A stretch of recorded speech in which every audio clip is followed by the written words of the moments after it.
Hi, everyone. Welcome to the last of the Christian Culture Society's Cultural Classics Reconnected series. Tonight we have speaking Dr. Fabiana Lopes da Silveira. The title of the presentation is Beyond Mystical Reveries, Cultural Eclecticism and Literary Ambition in Greco-Egyptian Alchemy. So Dr. Fabiana Lopes da Silveira is a Brazilian scholar with a master's degree in linguistics from the University of Campinas and has recently been awarded a DPhil in classical languages and literature from the University of Oxford. Her doctoral thesis on literary aspects of Greco-Egyptian alchemy has been fully funded by the CAPES Foundation from the Ministry of Education in Brazil. She has articles forthcoming in the Hellenistica Chronigana series and Ambix, and is now embarking on new research on the works of C.G. Jung and classical philology at the turn of the 20th century. Take it away, Fabiana. Right, thank you so much. Thank you for having me. Hi, everyone. So let me just try and share my screen first. Okay. Right, can everyone see it? Yeah, that's great. Yeah, okay. And just before we start, I know that ideally I shouldn't take more than 45 minutes, but I was wondering if I could overrun by maybe about 5 minutes. Would that be all right? Yeah, that's absolutely fine. Yeah. Okay, great. All right, so I'm going to be talking about some Greco-Egyptian alchemical works today from a more literary perspective. But before we get into that, let me just give you an overview. So when we talk about Greco-Egyptian alchemy, we unfortunately cannot give very precise dates, and that's for a number of reasons. One of them being that most of these works are either anonymous or pseudoepigraphical. There's not a great deal of mentions of historical events inside the alchemical corpus, and we don't have many obvious references to historical, external references to alchemy outside the corpus as well. But still we can more or less safely estimate that these works would have been written around the 1st and the 4th centuries of the Common Era. And our sort of markers for that are the works by pseudo-Democritus. So yes, they're attributed to the atomist Democritus, but they would have been written around the 1st century of the Common Era. And then we have our only historical author whose works have survived, Zozimos of Panopoulos, who would have been active between the late 3rd and the early 4th centuries of the Common Era. So if we have a look at our, oh, sorry, I'm having a bit of a technical. Can you all see the full map of Egypt? I'm not managing to hide the bar with the avatars. Can you see it? We can see everything. Okay, good. So here's Panopoulos, where Zozimos would have been active. So of course he mentions Democritus a great deal, and the date in which he would have been active is also the approximate date attributed to the Leiden and Stockholm papyri. So these have lots of recipes that again find resonances with the works by pseudo-Democritus. And these have long been associated with Egyptian Thebes, if we go back to our map here. And this is because this is where they seem to have been acquired together with the Greco-Egyptian magical papyri that we're going to be talking a little bit more about in a bit. And if you're interested in the history of the alchemical and the magical papyri, I strongly recommend this article. And this is all in Greek, yeah? So when I'm talking about Greco-Egyptian alchemy, I'm referring to, on the one hand, the language through which they have been transmitted, and on the other hand, of course, the geolocation, the context to which they point. But this has meant different things to different scholars throughout history. So in the 1930s, a work was published called Alchemy, Child of Greek Philosophy by Arthur Hopkins. And this is what Greco-Egyptian alchemy means to him. He says, oh, just a moment, let me just get rid of this pointer. It's getting on my way. Okay, good. All right, so he says, But sometimes it happens that the art develops almost too rapidly, and in consequence, products unexpected and perhaps undesired are brought out. These products, coming as a surprise, need to be explained, but centuries of development may be required before scientific knowledge in its slow advance can formulate the explanation looked for. This was illustrated with regard to metalwork in Egypt. In Egypt, an attempt was made to clear up this mystery, and to this end, Greek philosophy and popular theories were available and were invoked. The application thus made was alchemy, a form of philosophy applied to technique. So I tried to highlight some revealing terms that Hopkins uses when describing this technical Egyptian side, because he gives off an impression that these Egyptian craftspeople were utterly baffled by their achievements, and they sort of came as a surprise, and then Greek philosophy came with a rescue.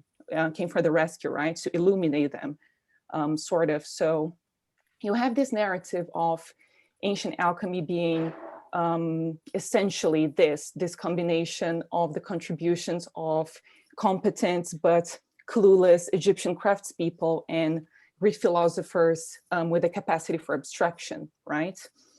And this view was absorbed by many scholars, including Festugière. Sorry. What's happening here? Sorry, oh, here. Who wrote the otherwise monumental Révélation, a work about Hermetism, a tradition that, as we will see in a bit, has a lot of overlaps with alchemy. And he reproduces pretty much the same view, but with an addition. So again, he says that Greco-Egyptian alchemy comes from the encounter of a deed, an act, and a doctrine. The act would be the arts of goldsmiths from Egypt, and then the doctrine would be, again, Greek philosophy, plus mystical reveries.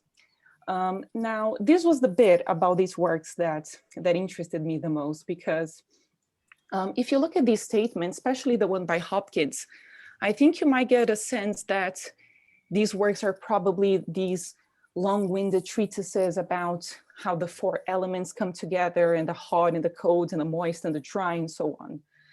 And you do have a little bit of that. But what you also find a lot of the time are these bizarre narratives about secret knowledge revelation, and there's this atmospheric undertone of prophecy.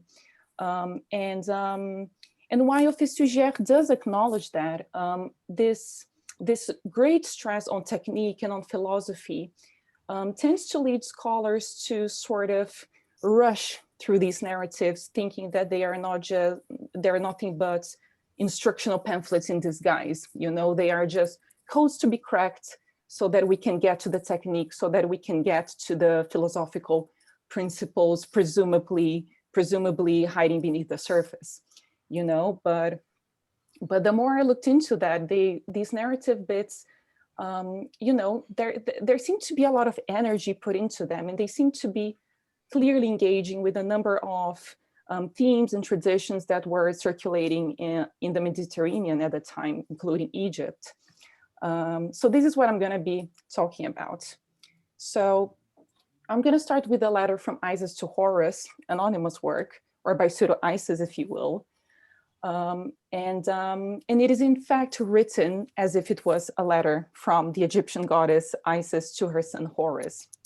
And the way the story goes is she tells Horus how she was in Hurmanutes in Egypt. There are no historical records of the city, by the way, and it may as well be fictional. So Isis was in Hurmanutes in Egypt, and then one of the angels in the sky looked at her from above, desired her sexually, made his advances. Isis was not interested. She said she wanted to learn the preparation of gold and silver from him. And the angel refuses to teach those things to Isis. And the reason why, he says, is the superiority of these mysteries.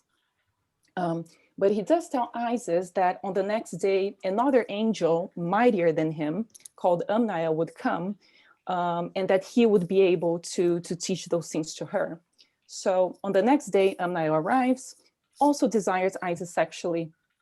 Isis again, she wants to learn the preparation of gold and silver from him, and Amniel this time does transmit the secrets to Isis. She then moves on to some general teachings to Horus, and then finally we have some technical instructions, mix this and that recipes. So this is a very striking narrative, right? For a number of reasons. So just to list a few. So although the epistle has a long tradition of knowledge transmission, technical knowledge transmission even, and a series of didactic traditions, as far as I know, this seems to be the only instance of a letter that is written as if from one god to another. And that's quite interesting, quite unusual. And then, of course, we have this strange thing of this major Egyptian goddess engaging with these angels that seem to evoke a sort of biblical background. And then we have the name of one of the angels, Amniel, right? That does sound a lot like Hebrew, but it's not found either in the Old Testament or the New Testament, also unusual. And there's also the fact that in the very beginning of the letter, Isis is called a prophetess. Now, again, we could justify that by saying that a lot of the alchemists would refer to themselves as prophets or philosophers. But it's still odd to picture a major pagan Egyptian goddess being sort of lowered to this mortal status, right? So this is all very interesting. We're going to talk about these things one by one. And I'm going to start with the idea of a letter from Isis to Horus. So although that in itself is an odd idea, it doesn't sound as odd if we look into the Hermetic corpus. So the Hermetic corpus has a lot of compositions about various themes, and they often dramatize the transmission of divine knowledge in dialogue form. And the sort of characters that appear in these works, which, by the way, have a very similar approximate date to the alchemical corpus. They have characters such as Hermes, Thoth, the Egyptian god associated with writing, which would often be syncretized with Hermes. And 5 compositions in the Hermetic corpus are in fact dialogues between Isis and Horus, where Isis is imparting knowledge to Horus. So what seems to be happening is that the latter is engaging with this Hermetic tradition, but also sort of distancing itself from it by choosing a different medium, the epistle. Not only that, if you look into one of the teachings that Isis gives Horus, she says, having come forward then, behold and ask Aharaz, the farmer, and learn from him that which is sown is also what is reaped. And learn that one who sows grain also reaps grain, and one who sows barley equally reaps barley. Now, a very similar teaching appears in Zozimos, the historical author, and I have highlighted all the overlaps here. The name is different, but both of them are unattested, which isn't very helpful. But he does attributes this saying to Hermes. So it seems that even from a different alchemical author, this sort of lesson is being associated with Hermetism. But of course, you might have heard in the Bible about one reaping what one sows, right?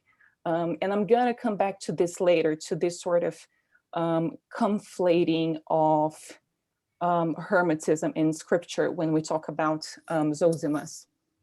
But still on this sort of scriptural tradition, let's talk about the angels a little bit and about the fact that, as I said, both angels desire Isis sexually, right? The first one watches her from above, desires to get together with her. And this is clearly engaging with one Enoch. Now, this is a Jewish apocalyptic text, and you will hear a lot of predominantly Western scholars talking about these works as apocryphal, but they are actually part of the canon among the Ethiopian Jewish community and the Orthodox Tewahedo Ethiopian and Eritrean churches. It survives in different languages.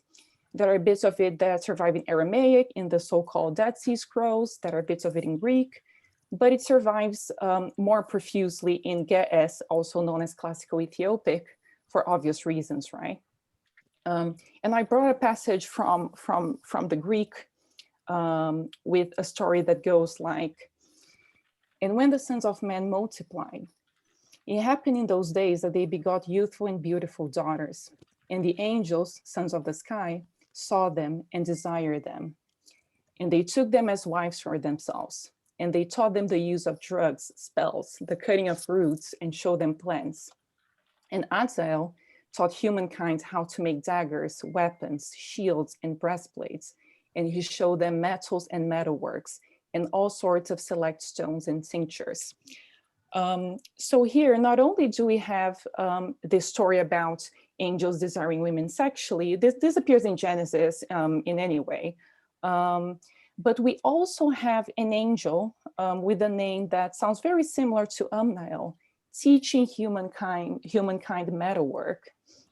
And not only that, they mention also stones and tinctures. When the works by Pseudo-Democritus and the Leiden and Stockholm Papyri that I mentioned, they have recipes not only related to gold, not only related to silver, but also stones and also dyes for textiles or for ink. So another compelling parallel there. This also mentions drugs and spells, which seems to be pointing towards a magical direction, right? And this is also relevant for the latter. Because when the first angel tells Isis that the other angel, Amnael, would come the next day, he says that he would come, and he told her about the sign he had on his head. Well, there is a ritual in the Greco-Egyptian magical papyri for summoning an angel and acquiring knowledge from that angel. And the way it is described in the magical papyri is the following. The entering angel is subordinate to the sun, and as subordinate to the sun, he enters. So he enters in the form of your friends whom you recognize, with a shining star on his head. So the expression here in the Greek, identical. We also have the verb have here, but while in the latter we have the more general term sign, in the papyrus we have the more specific term astera, right, star. So you can see how this work is pointing to all sorts of different directions, right? And I think if we go back to the bit where Isis talks about the angel desiring her sexually, you can see that the expression used here has the word mixes. And I think that while at first glance it seems to be referring to the union of the sexual act, I think it might be also nodding to the fact that all these slightly different cultural elements are being brought together in this narrative. And I think there could even be a third dimension, because later on in the recipes, you know, the verb mignomi for mixing appears a number of times in derivatives. So it seems to be also mirroring or being mirrored by the act of mixing that is the stuff of alchemy. So you can see how these elements are coming together and crafting this narrative in a way that elements that would perhaps be familiar to a reader sort of come together and create something that sounds quite distinctive and fresh, right? And we will find similar interesting mixtures of elements in the next work I'll be talking about, the dialogue of the philosophers in Cleopatra. So this has to be one of the hardest, most abstruse works in the alchemical corpus, but it is fascinating still. And what it is a dialogue where the Persian magus, Ostanis, and the philosophers, who are never named, by the way, ask Cleopatra to enlighten them with her secret knowledge. And they say things like, "In you, the entire awful and incredible secret is hidden. Tell us distinctly and far-shiningly about the elements as well." So while you see a reference to elements here that could be pointing towards technical knowledge or natural philosophy, there is still this sort of air of secrecy and gravity that that is quite yeah, not just technical per se, is it? And they talk, in fact, in a very cryptic way throughout the whole text. So right after this, they say to Cleopatra, "Tell us what is the link of the elements to one another, and how the blessed waters go down to visit the corpses that are weakened, constrained, and oppressed in gloom and darkness inside Hades, and how the medicine of life comes in and wakes them up so that they awaken from sleep." So again, you have these gestures towards technical language, right? Or natural philosophy. There's a talk of elements and of waters and so on, but you still have this very poetic, however bleak image, right? Of corpses oppressed in gloom and this medicine coming in and sort of reawakening them and so on and so forth. But at the same time, quite obscure. And Cleopatra talks in this obscure way as well. So she says, for instance, at one point that I will start my speaking in riddles. So there's even a level of self-awareness about how obscuring their utterances are.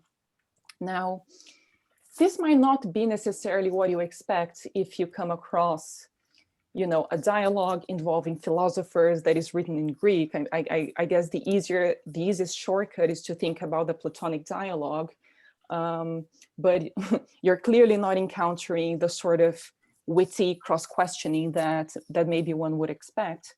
But it's still worth thinking about the Platonic dialogue, because at one point, Cleopatra, as she unfolds the mystery of the philosophers, she says that divine is the thing that makes beings united to divinity divine, which is a very confounding, repetitive, weird statement, right? What is she really saying?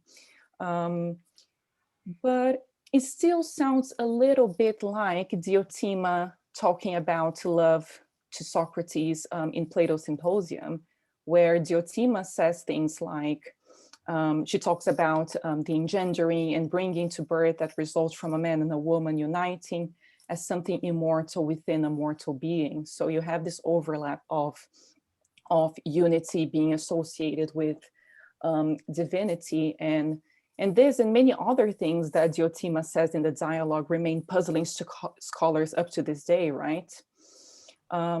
But of course, there are some crucial differences, and one of them is their language of knowledge, their language of love.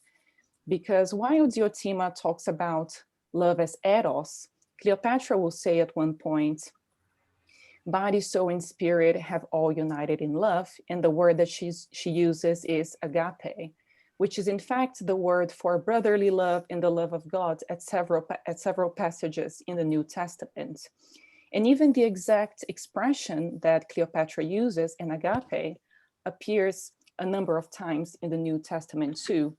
And this, I have to say, was one of many instances where the language of Cleopatra coincided with that of the New Testament. And I think one of the most interesting ones is a moment when the philosophers say to Cleopatra, for the womb that has borne you is blessed.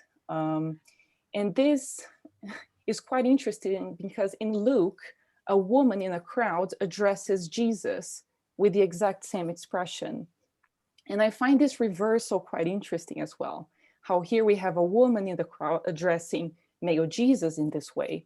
And here we have this crowd of philosophers referring to female Cleopatra in this way. And suddenly she becomes a preacher. She becomes a prophetess, right? So again, as we saw in the letter from Isis to Horus, we have these major female Egyptian figures associated with pagan times being sort of transported to this sort of scriptural situation and becoming prophetesses of sorts, right? And I can talk a little bit more about women in alchemy later if you're interested. And I wonder, with all this biblical language that I've been talking about, whether this could also be related to something that Cleopatra says at a certain point, which is, these things were engendered in this Ethiopian land of ours, from where are taken plants and stones and divine bodies, which God has placed, not a man. And this intrigued me for quite some time when I was still trying to read this as, oh, this is Cleopatra, the Ptolemaic ruler, being sort of placed in this slightly Christian context. But yeah, and Plutarch says that Ethiopian was one of the many languages that Cleopatra spoke, but at the same time, it wasn't her territory, was it? And I think a more interesting way to think about it is in relation to maybe the beginnings of Christianity south of Egypt. Because, for instance, we have the story of Philip the Evangelist baptizing an official of the Ethiopian queen in the New Testament, right? And Eusebius talks about him as being the first Gentile to hear about Christianity. And in consequence, Ethiopians being the first fruits of believers throughout the world. So I wonder if, when Cleopatra is talking about the Ethiopian language land as ours, she's referring to it as one of the, as one of the first places to embrace Christianity, right? The Aksumite Empire took Christianity as its official language around 330 in the Common Era. So I wonder if that might be the thing that is at play here, especially when as we saw in the letter from Isis to Horus, it engages with scripture that became canonical exactly in this place. So something worth thinking about. But it doesn't stop with Christianity, because there's one point when Cleopatra is apparently talking about a chemical interaction, and this is what she says. And on the occasion when the spirit itself, the dark and foul-smelling one, is thrown away, to the point of there being no perception of smell or color of darkness, then the body shines, and the soul rejoices, and so does the spirit, because the gloom has fled the body, and the soul summons the body that has become luminous. And I was thinking about this passage as, this sort of body and spirit dichotomy, soma and pneuma, appears in alchemy a lot of the times in terms of you're putting a solid substance in fire and some of it evaporates, right? So I was thinking of this maybe being, a metal that is being heated up, so it darkens and it releases some sort of smell until it undergoes the transformation and becomes shiny, right? But then I was referred to a Zurvanite myth. Now, Zurvanism would have been a movement within Zoroastrianism. So now we're looking into Persian traditions. And according to this myth, Zurvan would be a neutral entity, or good or bad. And Zurvan then gave birth to two children. And one was shiny and nice smelling, and the other was dark and foul smelling. And the story would go like, Zurvan would ask, "Who are you?" And he says, "I am your son." Zurvan says to him, "My son is sweet smelling and brilliant, and you are dark and smelly." So while these dichotomies of darkness and light, body and spirit are very common in general, especially in Christianity, I think the smell link is a bit more specific, right? And this is found in this 5th century Armenian writer, so who's a Christian. So I think it seems somewhat plausible that the author of Cleopatra, for all the biblical language that is used, might have come across this story via Christian sources. And that becomes interesting when one of Cleopatra's interlocutors is precisely Osnes, who's a Persian, right? So yes, again, we see a very interesting, intricate combination of elements and it seems to me that this work is a little bit more than a wannabe Platonic dialogue hiding technical language. It's really highly eclectic. And this kind of eclecticism, I think, will have some of its most radical forms in the work of Zozimos of Panopoulos, our first historical author here, in his treatise on the letter Omega. Now, this treatise is, addressed to Theosebia, so we have another woman here.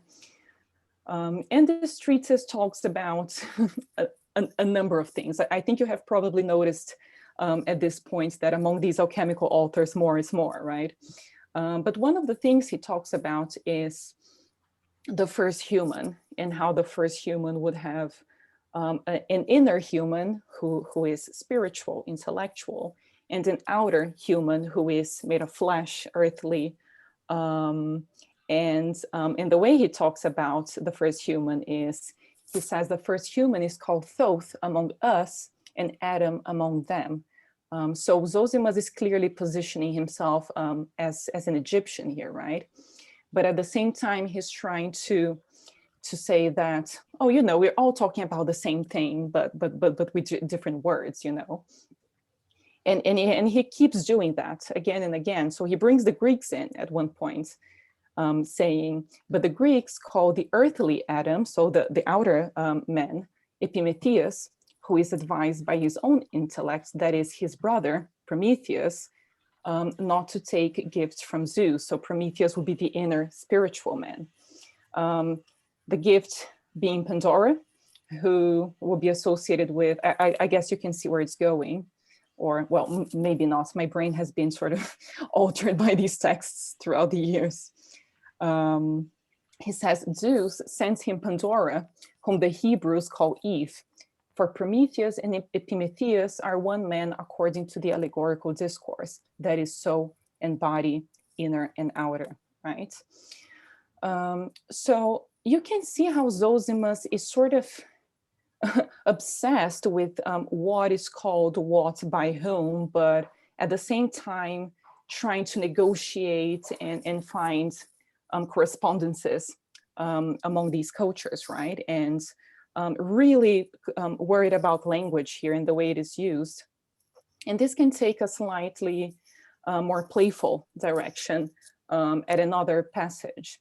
So at one point, he's sort of warning Theosebia in a slightly more prophetic tone here. He says, this is how it goes until the mimic diamond comes, claiming to be the son of God, being shapeless in soul and body. But before the mimic, the jealous one, ventures on these things, he first sends off before him a precursor of himself from Persia, who tells fictitious tales and tells people about fate. His name has 9 letters, preserving the diphthong according to the pattern of fate. So we have a riddle here, exciting.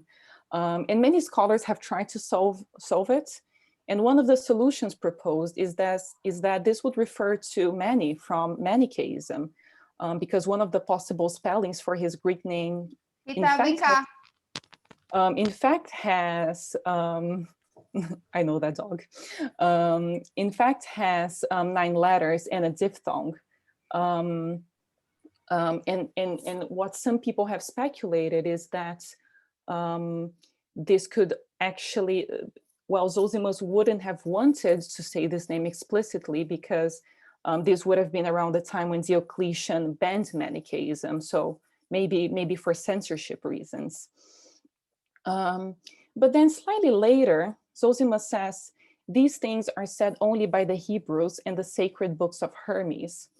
And I was quite intrigued by this, by these two things being mentioned together. I mentioned earlier about that teaching in the letter from Isis to Horus that Zozimos talks about as hermetic.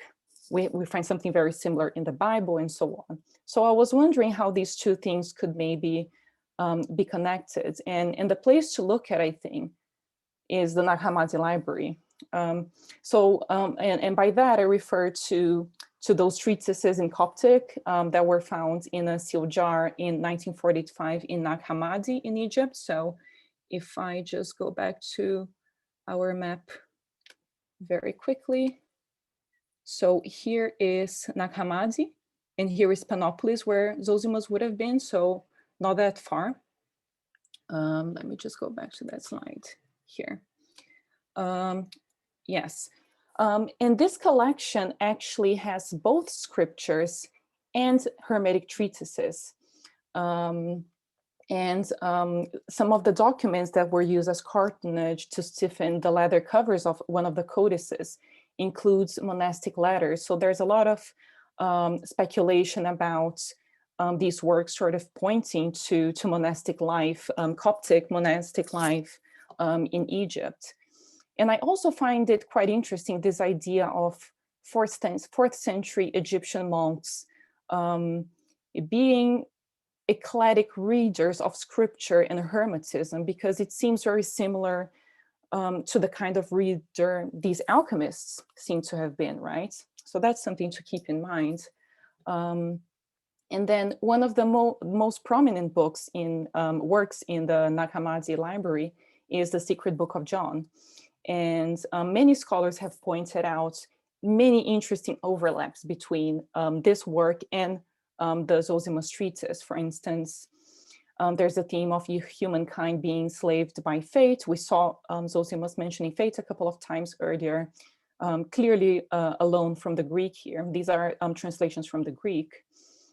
The epithet amorphos is applied to Sophia's offspring in the Secret Book of John as well. And this offspring is also full of jealousy, very much like Zozimos' mimic or false prophet, I guess. This offspring is also a liar, claiming to be the son of God.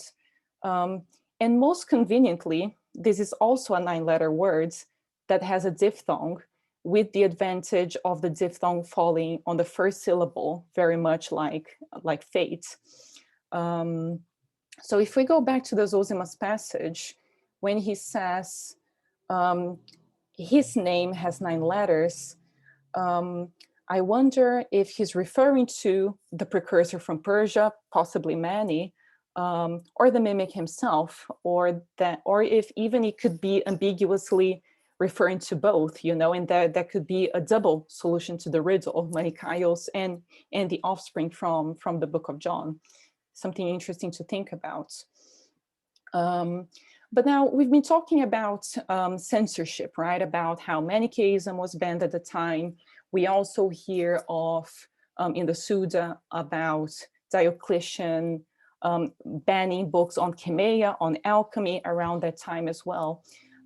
So I wonder if the way in which Zozimos and these Zozimos treatises and these other works we've been looking at are sort of pointing to all sorts of different directions.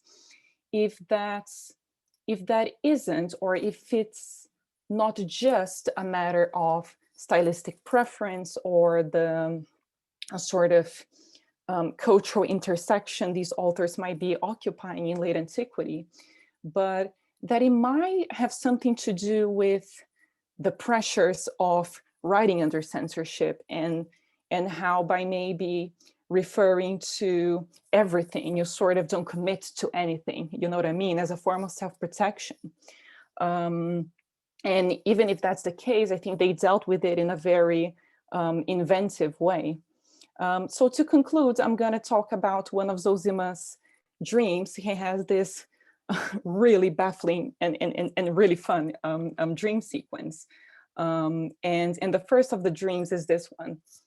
I fell asleep, and I see a sacrificing priest in front of me in top of an altar in the shape of a jar. There, the same altar had 15 stairs going up.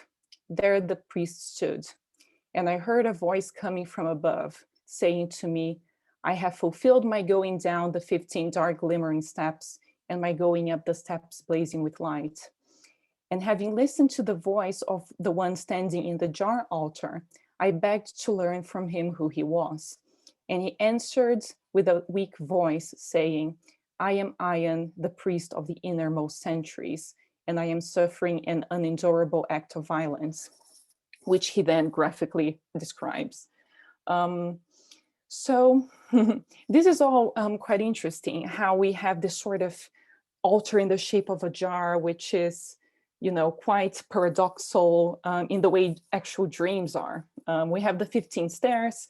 Some scholars thought, Zosimus used the word stairs, but he actually meant steps, because the idea of 15 stairs is a bit weird, but I mean, there's an altar in the shape of a jar, so why not, right? And there's a priest sort of talking from inside the jar as well. So it's all, quite surreal, actually. But despite all this surrealism in it, it's again very much an engagement with tradition. So if we look at one of the most widely known Hermetic texts, we have the narrative of a vision that goes as follows. Once, while my bodily senses were inhibited just as those in sleep get weighed down from society, from a meal, or fatigue from the body, I saw someone exceeding in infinite height who calls me by my name and says to me, "What do you want to hear and contemplate, and having understood, to learn and come to know?" And I said, "Why, who are you?" And he said, "I am Poimandres, the intellect of the supreme authority. I know what you want, and I am with you everywhere." So again, this sort of atmospheric revelation mode happening, right? And the fact that this entity has infinite height made me think of Zosimus hearing that voice from above. But this formula here, the I am formula, actually, I skipped the ego here. Anyway, it actually goes way back. So if we compare these two, quite similar, right? So we have the ego eimi formula, and then this additional phrase with ho plus a genitive. But the ego eimi formula goes back a long way, at least as far as the Old Testament. So if we look into Jacob's dream, his dream of the ladder, on which there's angels of God going up and down. So you remember the priest in Zosimus' dream talking about going up and down the stairs, right? Upon which the Lord stood. You remember that the priest in Zosimus' dream stood at the top of the stairs, and the Lord said, "I am the God of your father Abraham." So again, we have this formula here. So you can see that even in this very creative sort of narrative, we can still see these long traditions coming at play, right? So yeah, I hope this has been convincing enough that these works are getting at a bit more than just, coding their recipes, that there's quite a lot of artistry going into this. These are quite ambitious compositions, I think. And I think they also point to corners of antiquity that, us as classicists sometimes don't look at long enough. And yeah, I think it would be nice that they wouldn't just be, forgotten. So yeah, that's it. Thank you. Thank you so much, Fabiana, for that presentation. That was really, really very much in the spirit of the Classics Reconnected series. This is exactly what we were looking for. So thanks so much for that presentation. If anyone has any questions, feel free to put them in the chat and I'll come around to you.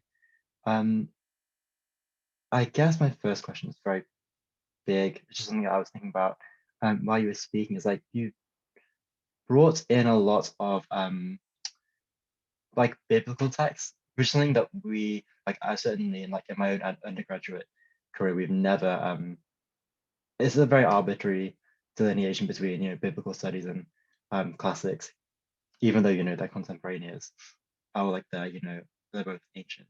I was wondering what you thought, especially when you mentioned the Book of Enoch, which isn't regarded as canon by most Christians and most Jews. What do you think, like whether you think there's a reason that we sort of disregard these connections, even though they seemed really convincing to me and to Sophie in the chat as well? I I don't know enough about the history of how these canons came together in order to give you a precise answer. What I do know sort of vaguely, because this is slightly later than my period, is that the history of the Orthodox Ethiopian and Eritrean churches is intertwined with that of the Coptic Church of Alexandria. So it seems that there was a council in the 5th century, I think, that was deciding on some aspects of Christianity, and there was a split, and that they stayed together in the split, you know. So I think this has something to do with how the theology was being negotiated at the time and the aftermath of that. But to tell you precisely why this made it to the canon there and not in the West, that I'm less sure of. But it would be an interesting story to be looking into, of course. And yeah, and on what the thing that you said, right, about people in classics often not being exposed to these texts all that much, right? I think, yeah, there were historical reasons why that came to be at a certain stage, right? So there were quite a few people interested in these parallels between alchemical works in Hebrew. Walter Scott talks about Zozimos making these tentative translations from the Hebrew into Greek and so on. Before the Second World War. So, and then this sort of fizzled away a bit. So I think there were, there may be some historical reasons there, but then the way in which things sort of got professionalized, and then you had one classics department and one theology department. And, because I think that a lot of what I've been talking about is very well known by theologians studying early Christianity, but us coming from a different background, unfortunately, it's harder to build that bridge, which is unfortunate, right? Because there's a lot of contact there, as we can see. Yeah, clearly, and you've made a really good case for it.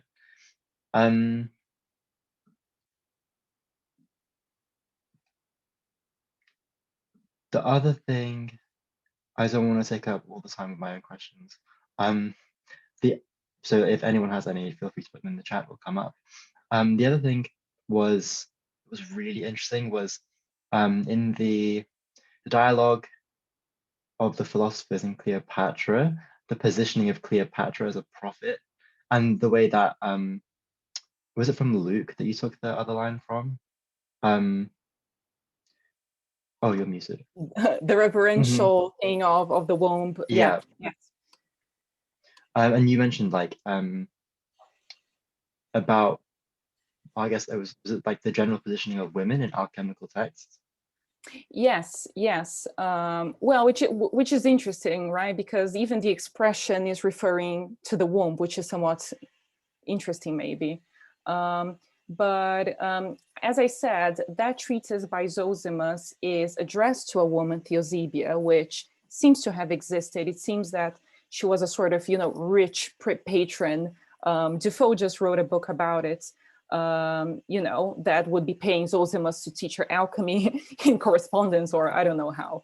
But Zozimos addresses a number of works to her, and there's one work by Zozimos which seems to survive only in Syriac, and there he actually talks about Theosebia even having pupils of her own.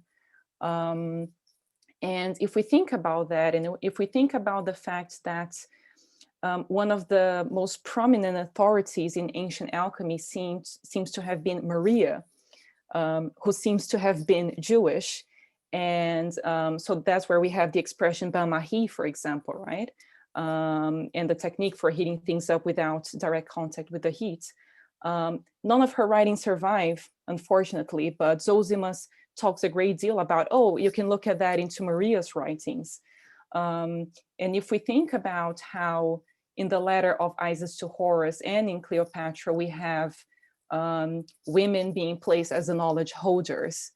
And and the fact that these works are anonymous, it makes me wonder if we have female authors behind those two works, if that could be a possibility, if that could be why we don't know who wrote them.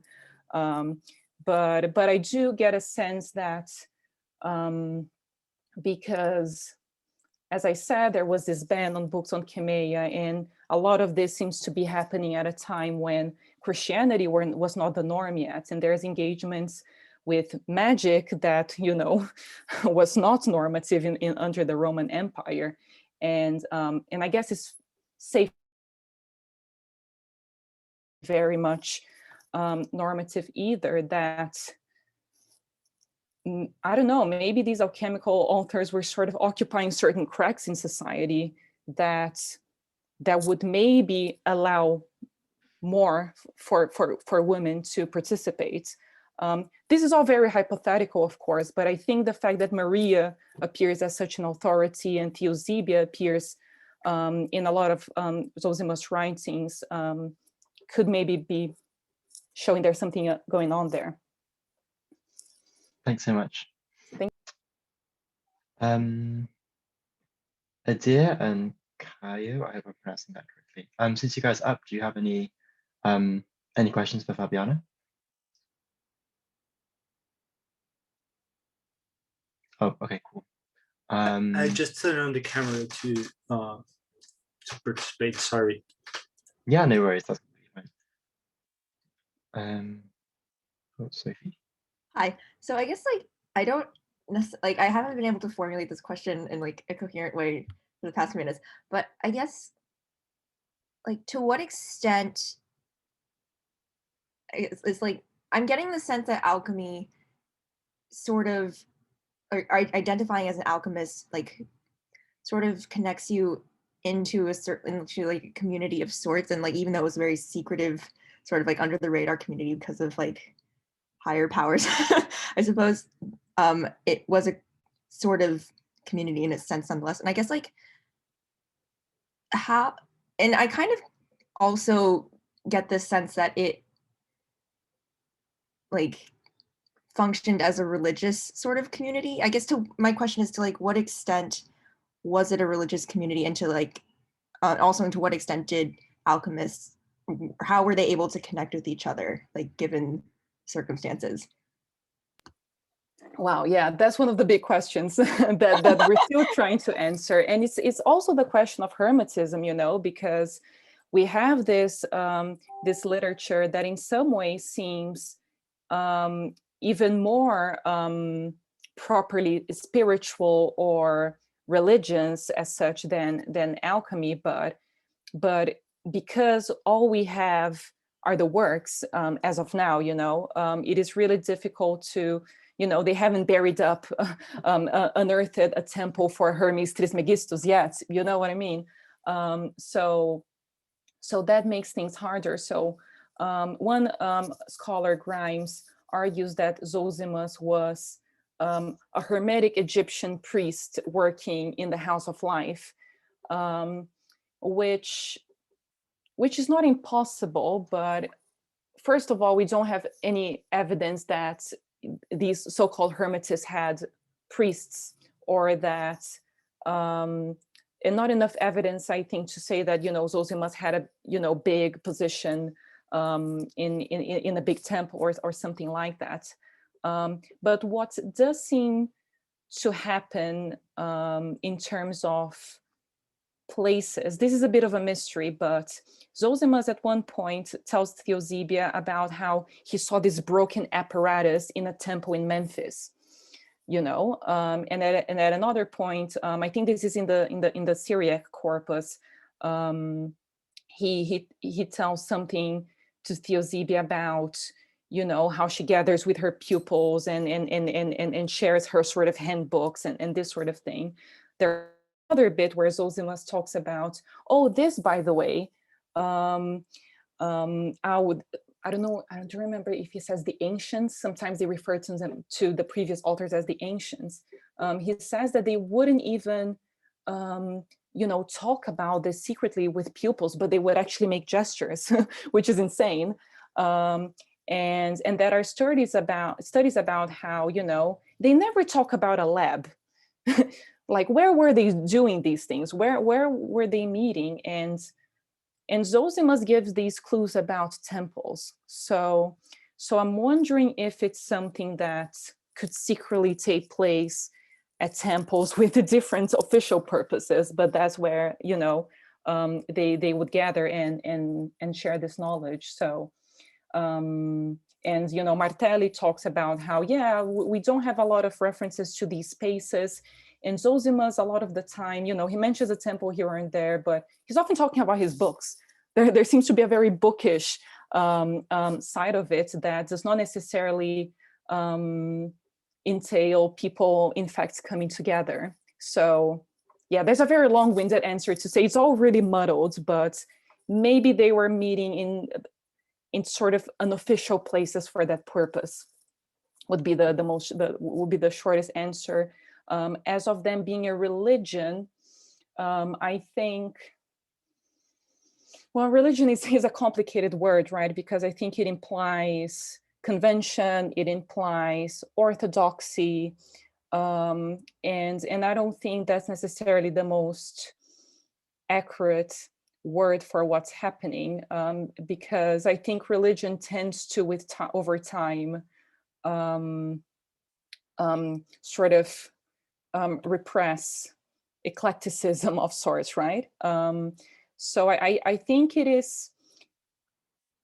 I think it can be talked about more vaguely as, you know, spiritual ways that do not have a sort of, you know, guidebook. It doesn't have necessarily buildings or an official church calling the shots and saying how one is allowed to believe in things, right? And I think, to use a contemporary example, I think it's much more similar to what we see in sort of, I don't know, Instagram eclectic spiritual pursuits, where you have, you know, people in tarot who are saying, oh, and by the way, this tarot card also relates with this astrological sign, and oh, and this aligns to this stone that aligns with this chakra, that you know, and so there's a certain freedom about what you associate with and how, that I think doesn't necessarily is not necessarily what we think about with religion, but it's still spiritual nonetheless. Yes, thank you for that answer. If we don't have any other questions, it sounds like Fabiana's presentation was very, answered everyone's questions, very comprehensive. In that case, I think we're going to leave it there. I want to say thank you to everyone who came. I want to say thank you most of all to Fabiana for that presentation, for drawing together so many different sources, and for time and effort. And for anyone who has been to our events, has been keeping up with the series, I want to say thank you very much to all of you. And yeah, this is the last one. If you haven't seen our other events, they're going to be on YouTube alongside this one. Yeah, have a very good evening, everyone. Take care. Thank you. Bye.